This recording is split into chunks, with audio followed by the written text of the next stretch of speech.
Abraham Lincoln era un hombre sencillo, práctico y con los pies en la tierra, procedente de Kentucky, Indiana e Illinois. Tuvo menos de un año de educación formal y aprendió por sí mismo a través de su hambrienta lectura de grandes libros. Lincoln carecía de pulcritud, pero tenía una gran inteligencia y conocimiento de la naturaleza humana. El sello distintivo de él era la serena confianza en sí mismo, la paciencia y la voluntad de hacer política de forma realista. La película se centra en los últimos meses de la vida de Lincoln, incluyendo la aprobación de la 13ª enmienda, aquella que pone fin a la esclavitud, la rendición de la Confederación y su asesinato. Hoy, en Cultura al Derecho, nos acompaña el Dr. Gerardo Ruiz Rico Ruiz para comentar este filme y poner sobre la mesa los aspectos más importantes de la vida personal, así como política, del tenaz Abraham Lincoln. Bienvenidas, bienvenidos a una emisión más de Cultural Derecho. Mi nombre es Diego Guerrero y el día de hoy vamos a hablar de una película que habla sobre derechos humanos, esclavitud, racismo, constitución, incluso corrupción en un momento determinado, la separación de poderes, en fin, y que también nos lleva al contexto histórico de un país como es Estados Unidos, y me refiero a la película de Lincoln, del productor y director Steven Spielberg, y para ello me acompaña el día de hoy el maestro Gerardo Ruiz Rico. Bienvenido a Cultura al Derecho, doctor, un placer tenerlo aquí para poder platicar sobre esta película que tiene muchos elementos. La primera pregunta sería, ¿por qué eligió esta película y qué elementos jurídicos que empezó a encontrar conforme la fue viendo? Bueno, yo soy muy cinéfilo, me encanta el cine. Y también me gustan mucho las películas de Steven Spielberg, no solo las fantásticas, sino como esta contextualizada en un momento tan importante de la historia del mundo civilizado, de todos en general, no solamente de Estados Unidos, sino también de Europa, ¿no? Y luego también como profesor y catedrático de Derecho Constitucional, es una película fascinante igualmente porque trata una serie de cuestiones claves entonces históricamente y que siguen siendo de tremenda actualidad. Por eso la escogí, porque hay toda una serie de elementos, de problemáticas que yo creo que cualquier buen estudiante interesado y curioso, porque la curiosidad es fundamental para ser un buen jurista, debería conocer y debería al menos reflexionar sobre ellas. En el ámbito constitucional, en este derecho constitucional, vemos o identificamos varios elementos. ¿Cuáles serían los puntos claves que usted identifica, sobre todo para cualquier constitucionalista que igual vio la película y ahora en esta segunda ocasión que la vea va a decir, efectivamente, estas características nos permiten visualizarla en términos del derecho? Efectivamente, porque yo he tenido que volver a ver la película para refrescarme en ese tipo de cuestiones que ya estaban apuntadas mentalmente, pero que quería volver a recuperarla y he vuelto a disfrutar estéticamente de la película. Yo creo que hay una cuestión clave, evidentemente, porque es el centro de gravedad, diríamos, del problema que trata esta película, que es la secesión norteamericana. Es decir, la guerra de secesión, la guerra que se origina a partir del momento en que una serie de estados deciden separarse de la Unión. Este tema de la secesión territorial, de lo que también se conoce como el derecho de autodeterminación, de una parte del territorio de un Estado o nación, por diferentes causas o motivos, especialmente por motivos identitarios culturales, en este caso, en el caso de Norteamérica, de Estados Unidos, es por motivos principalmente económicos, porque la esclavitud y la liberación de todos los negros que trabajaban en las inmensas plantaciones de la élite blanca del sur. Es el motivo económico que da lugar también a la guerra. Digamos, la liberación de los esclavos suponía un golpe muy duro a la economía del sur. Pero el problema constitucional es un problema que sigue teniendo actualidad. Yo vengo de un país en donde el derecho a la autodeterminación o el impulso secesionista en parte del territorio español, especialmente en Cataluña en los últimos años, ha sido una cuestión viva desde el punto de vista social, político y constitucional. Yo creo que la conclusión que debemos de sacar es que, como sucede y como sucede en la historia y como refleja la película, el derecho de autodeterminación no puede suponer en ningún caso que una parte de un Estado tenga el derecho a disponer del orden constitucional del conjunto del Estado y de la sociedad del mismo. Tenemos este tema de los partidos políticos, los demócratas, los republicanos, esta separación de poderes, quizá identificar qué tan vigente se encuentra o si existe esta separación de poderes. Yo creo que eso está a la orden del día. No hace falta nada más que ver los medios de comunicación de cualquier país contemporáneo de nuestra órbita como estados constitucionales y democráticos de derecho, y el problema de la polarización, de la fragmentación política de los parlamentos en Europa está creando ya verdaderos riesgos incluso para la Unión Europea, cuando hay países como Polonia o Hungría que gobiernan partidos políticos de corte xenófobo, de corte casi autoritario, que incumplen las normas básicas y los valores principales democráticos de la Unión Europea. Y ahora, pues, desgraciadamente, desde mi punto de vista, tenemos el ejemplo de Italia, donde han triunfado las posiciones ideológicas más favorables también a esa línea de oposición radical a la inmigración, de contestación a la igualdad de género y de oposición a los avances en materia de algunos derechos civiles importantes que son la base de la democracia europea. Así que el peligro está presente en nuestros días, sin duda alguna, y es el resultado posiblemente de esa polarización, de esa fragmentación en el sistema de partidos en Europa. Hablamos sobre también en esta película, bueno, nos habla sobre el federalismo, incluso cómo está integrado este proceso federalista que caracteriza estas divisiones que existen entre incluso cada uno de los estados y la fuerza que tengan, ya sean los demócratas o los republicanos, ¿no? Claro, el federalismo es una forma de Estado que nace de un pacto federal, de un pacto de unidades políticas independientes y soberanas que deciden ponerse de acuerdo y crear una nueva entidad política federada en donde los estados siguen conservando una serie de competencias, una serie de poderes y renuncian a una cuota importante de su soberanía estatal en favor del poder de la federación. Esta es una fórmula que ha tenido éxito en países como Estados Unidos, salvando evidentemente el paréntesis de la guerra civil de secesión del siglo XIX, pero que con diferentes oscilaciones y con tensiones indudablemente, pero se ha demostrado como una fórmula integradora.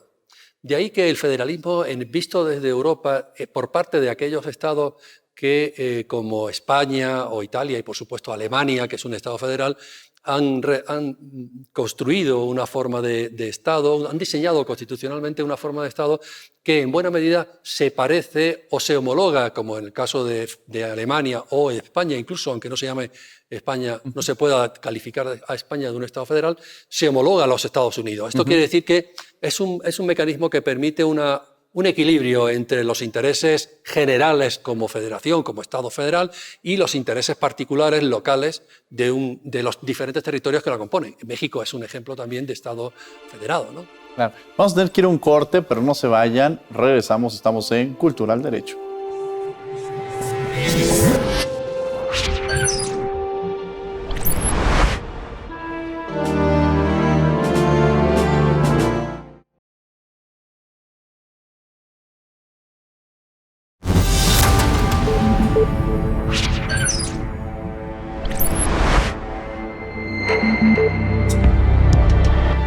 Estamos de regreso en Cultura al Derecho, platicando de esta película de Lincoln, del productor, director Steven Spielberg, y para ello me acompaña el doctor Gerardo Ruiz Rico, quien es catedrático de Derecho Constitucional de la Universidad de Jaén.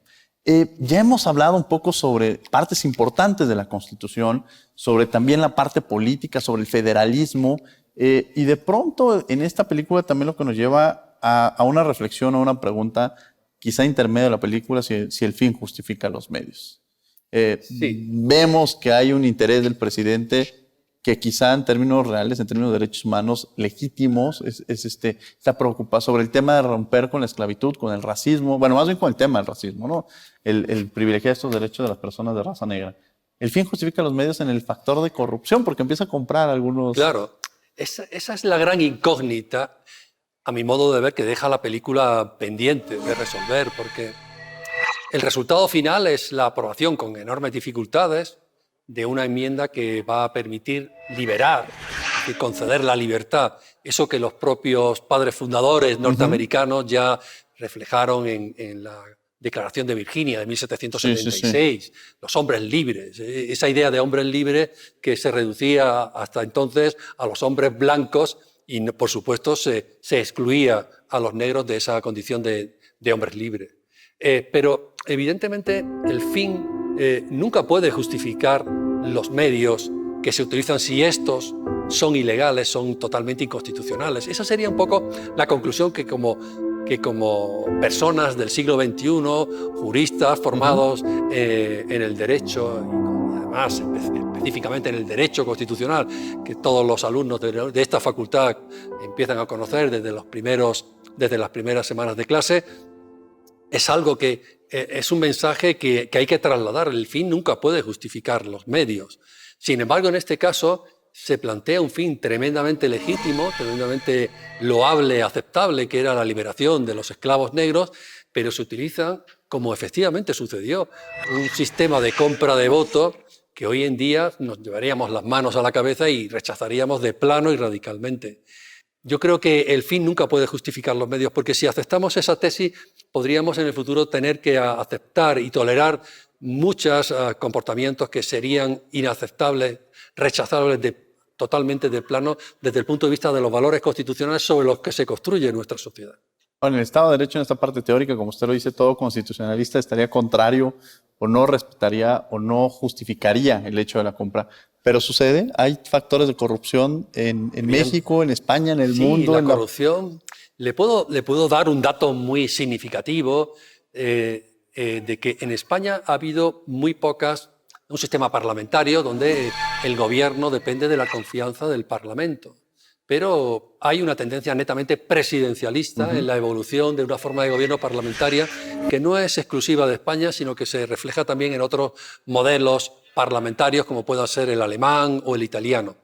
De acuerdo con la evolución de este parlamentarismo llamado debilitado, racionalizado, el poder político deja de estar en el Parlamento como centro de gravedad del sistema, sino que se traslada al Poder Ejecutivo. Y claro, el Poder Ejecutivo adquiere cada vez más dosis de poder efectivo.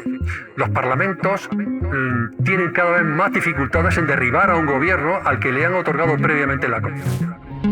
Digo esto, o menciono esta premisa, porque en España la única vez en que se ha aprobado una moción de censura, es decir, que se ha conseguido derribar al gobierno elegido democráticamente por el Parlamento, no por los ciudadanos, ha sido por una condena que tuvo el Partido Popular en un tribunal de justicia por corrupción. No porque algunos de sus líderes se demostraban que habían actuado de manera corrupta, ilegalmente, otorgando favores o beneficiándose de determinados favores que otorgaban empresas que a su vez se beneficiaban de decisiones de las autoridades públicas, sino porque en general, en sí mismo, el partido político fue censurado políticamente por una condena judicial que lo condenaba como una organización corrupta. Este es el mejor ejemplo de que existen efectivamente muchos casos de corrupción. Si nos vamos a Italia es otro país que tiene una tradición de corrupción desde hace mucho tiempo y también pues, pone de relieve que nadie, ningún Estado democrático, ningún Estado constitucional es inmune a la corrupción. Lo que pasa es que ese Estado democrático debe poner todos los instrumentos en su mano dentro de lo que es un Estado constitucional y democrático para, de manera preventiva, evitar que se produzcan casos de corrupción. Porque atajar la corrupción después de que ésta se produzca es muy difícil en un Estado de Derecho. Ahorita lo mencionaba sobre estos factores de corrupción y luego viene de la mano con otro elemento que es muy cercano, que es la impunidad. Y que parecería que son como dos primos hermanos que a veces van de la mano, o hay estados en los cuales hay mucha corrupción, pero no hay impunidad. Pero cuando hay corrupción y hay impunidad, ahí nos enfrentamos. Esa es también la clave, porque la impunidad no es solo un concepto jurídico, es una percepción social.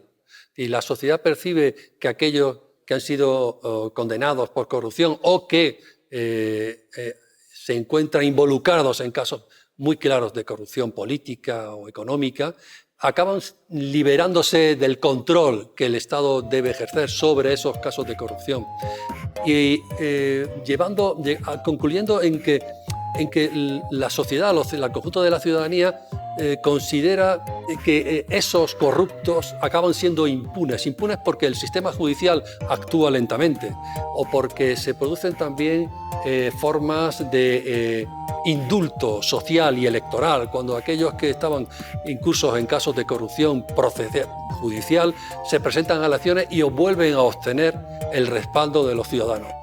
Al final, esa impunidad efectivamente está íntimamente relacionada con la corrupción y es una impunidad, digamos, de carácter jurisdiccional, es una impunidad política y es una impunidad desde el punto de vista social. Bueno, vemos estos elementos que mencionamos, ya platicamos este tema de la corrupción y la impunidad, y vemos que muchas veces hay un tema ideológico al momento de votar. Puede ser, si soy republicano, pensando en esto, o soy demócrata, mi vertiente del voto va sobre esto.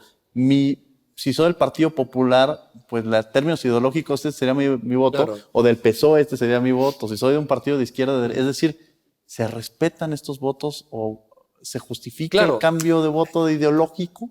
Hay que tener en cuenta que, digamos, las opciones ideológicas que cada uno de nosotros tenemos conllevan una cierta dosis de lealtad hacia aquella clase, por parte de la clase política, hacia aquellos actores políticos que representan nuestras opciones ideológicas. Y tenemos una capacidad quizá demasiado fácil y ligera de perdonar aquellos casos de corrupción que están relacionados con aquellos actores políticos, grupos políticos que se ven afectados por estos casos de corrupción. En España, sin embargo, le diría que esa lealtad del electorado hacia el partido político de su preferencia es mucho mayor en el ámbito de las ideologías más conservadoras o de derecha que en el ámbito de la izquierda. Es decir, el elector de izquierdas tiende a penalizar electoralmente más fácilmente a su partido de su preferencia ideológica cuando se ve incurso en casos de corrupción o de negligencia o ineficacia administrativa y política. Vamos a tener que ir a un corte, pero no se vayan, estamos en Cultura al Derecho.